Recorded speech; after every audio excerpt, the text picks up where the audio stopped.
تحياتي. المهم قال لك واحد المثال تيقول معرفة الرجال ما عندها ثمن، لا فالور ديالها طالع، ولكن الرجال اللي كتلقاهم في كتافك، اللي كتلقاهم يحاميو، اللي كتلقى عندهم كلمه ديال الرجوله، ماشي الرجال اللي اليوم كتشوفوا هكا وغدا هكا. انا كنهضر على الرجال اللي كيشدوا لا باغول ديالهم وتيكونوا رجال فغيما في ديورهم مع عيالاتهم مع ولادهم مع فاميلتهم مع كل شيء، مع الجيران ديالهم مع الصحاب ديالهم مع كل شيء. هادوك الرجال حافظوا عليهم، راهم ما تيتخلفوش وراهم ما يتلقاوش، والثمن ديالهم ما عنده حدود، ما عنده حدود.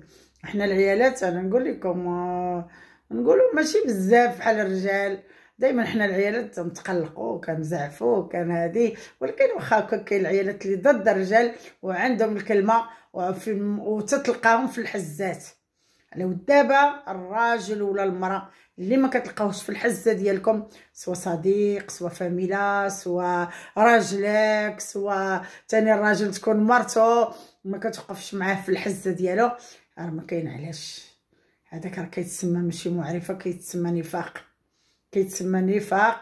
وبنادم تيبغي غير بحال نقولوا يقضي حاجتك، قضي حاجته وصافي ويخليك والسلام. هذه كملوا من ريوسكم على ود هذا الشيء. دابا راه هو اللي ولا بزاف كاين، انتبهوا مزيان. الا كانت شي سلعه تلاقيتوا معاها ماشي هي ديك، بدلوها بكري قبل ما تخنز قبل ما تخسر وقبل ما توليو عايشين في المشاكل.